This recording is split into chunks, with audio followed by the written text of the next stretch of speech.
Rachel Ellering out, and Oh she's my cutting. God. Yeah, and she's cutting a promo saying she didn't notice the problem started with Jordynne Grace. She wanted to make peace and work along with her. And then Grace comes out, and at some point, Ellering starts crying, talking about her lowest point in life and this and that. Getting fired from WWE, Yeah, getting fired. It was her lowest point in life. Okay, so keep in mind, Grace and Ellering, I think they had a total of 3 matches as a tag team. Maybe a 4th match. This is not the fucking Road Warriors breaking up. These are 2 people that just barely met.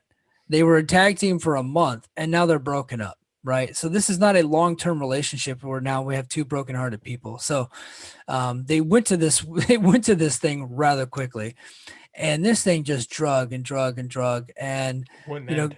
and it would not end. So then Grace, chimes back, and she's all mad, and Ellering keeps saying, "Well, you let you don't need to let someone like Tennille get into your head." And Grace said the line of the century when she said, "Don't you ever mention Tennille's name to me again. If you say Tennille again to me, I will hurt you," or something. Whatever she Yeah, said, right? she actually had a decent line there, but Yeah, yeah, which is fine. Like I saw you, I saw yeah. you quote you essentially subtweeted that, so I Yeah, appreciate it yeah. because Said I think subtweeted that's that. Yeah, it's good okay not advice. to mention Tennille ever again on this show. So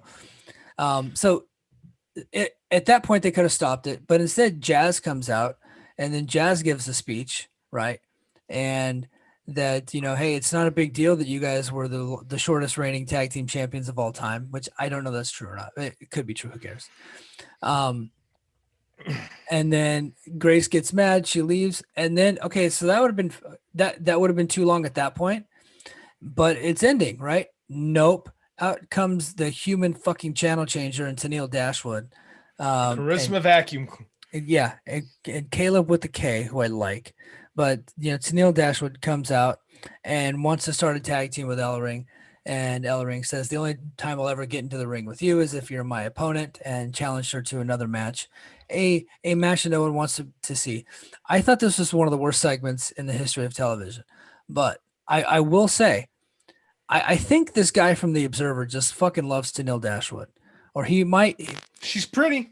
he or he might just be like this huge fan of women's wrestling. And I think what I'm about to say is a little bit controversial, and I don't mean it in like a negative way, Oh, you but go because I'm gonna go later. okay, Continue. I think that there are people out there that overlook some of the bad that women's wrestlers do because they want to be nice to girls, right? You're right. It's Or controversial. they grade on a curve, and I will say that because I am guilty of it too.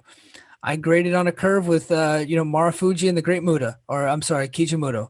I like that match a lot better than a lot of other people did. I I'm a grade on a I'm a I'm a huge Noah fan, and you yeah. like that way more than I did. Yeah, Yes. I enjoyed the thing, but I think it's because I just like to see Muto, and he did the moonsault, and that was that was great for me. So I do it myself. When I really like somebody, I overlook the bad. Okay, I think that's what's happening here. Like, this guy's overlooking the bad because he said he ends his writing here. Great performances by everyone involved. Look, Josh Nason, Brian Alvarez, Dave Meltzer. If you're listening, Garrett will vouch for me.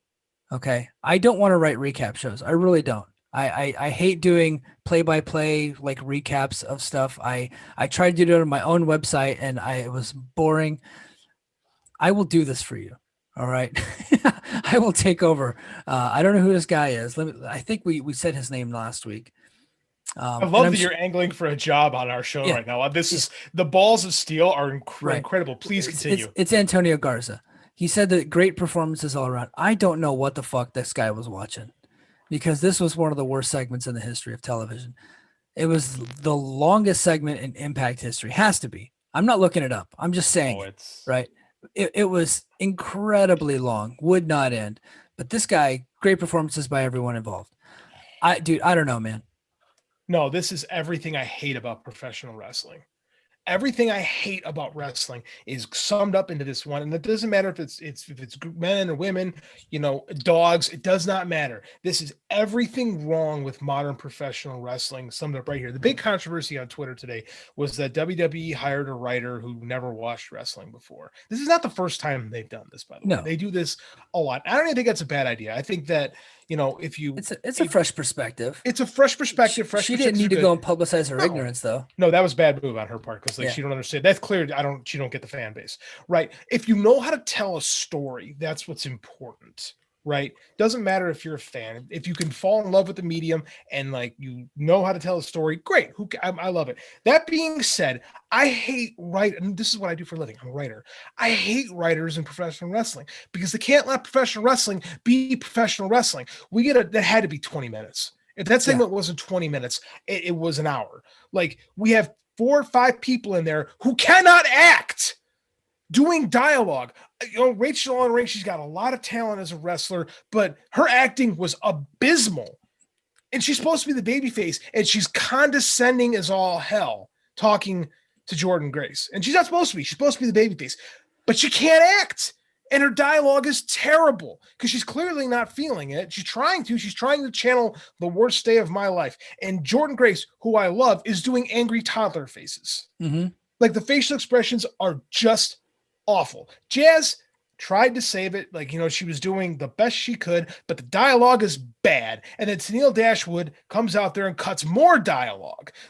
This is not what pro wrestling needs to be. If these people are good at these things, they're going to be actors, not wrestlers. We need to stop overexposing people who don't act because you as a writer have no idea how to tell a story about wrestling, right? Why would I watch people do these dumb stories and they can't execute them?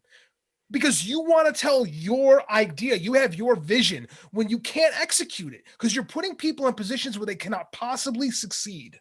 And it's unfair and it's irresponsible. It's stupid.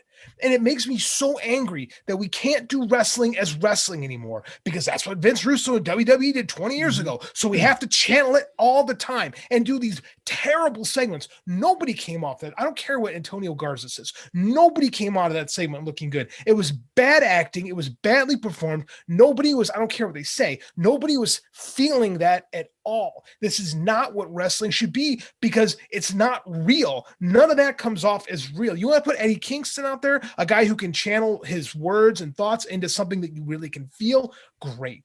Do it. Let him run with it. But to construct these bad, and that's what this is. This was a bad script with bad dialogue with people who aren't actors, and you expose them for what they are, which is pro wrestlers, not actors. And this is everything I hate about what wrestling has turned into in this 20-minute segment. And I tweeted about it 3 times. I rarely ever tweet when I'm watching Impact, but it's just it was so egregiously bad that it made me angry. Yeah. Look, if you're gonna try to do some drama, which pro wrestling, there's dramatic elements to it, right? And especially when you're talking about the characters. Look, just for fuck's sake, keep it short, right? Just make it quick. Get to the fucking point. But Ellering was out there 12 angry men.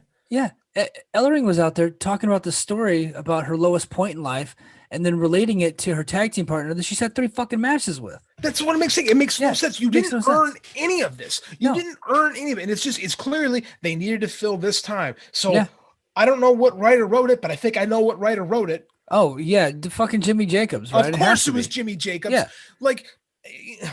Never going to get a job working for Impact. That's perfectly fine. It was so unnecessary. And I'm tired of the people who just won't let, Jimmy Jacobs did some cool shit in Ring of Honor. Age of the Fall. That was really cool. Mm-hmm. This, not good. He wrote a lot of Jericho stuff when Jericho and Kevin Owens are doing their things. But guess what? Jericho has been through improv training.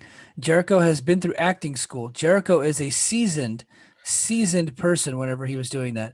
These Ellering and Grace have no experience doing any of this. They executed it poorly. Look, Grace knows how to be one thing, a bad motherfucker. That's all she needs to be. Let her be a bad motherfucker. Rachel Ellering, kind of similar, has a more of a bubbly personality. Highlight that. Do not have her out there doing Shakespeare. Right? No. She doesn't need to. And somebody tell Jimmy Jacobs he's not fucking Kevin Smith, that he can't write a full movie full of just dialogue. It's just, you just can't.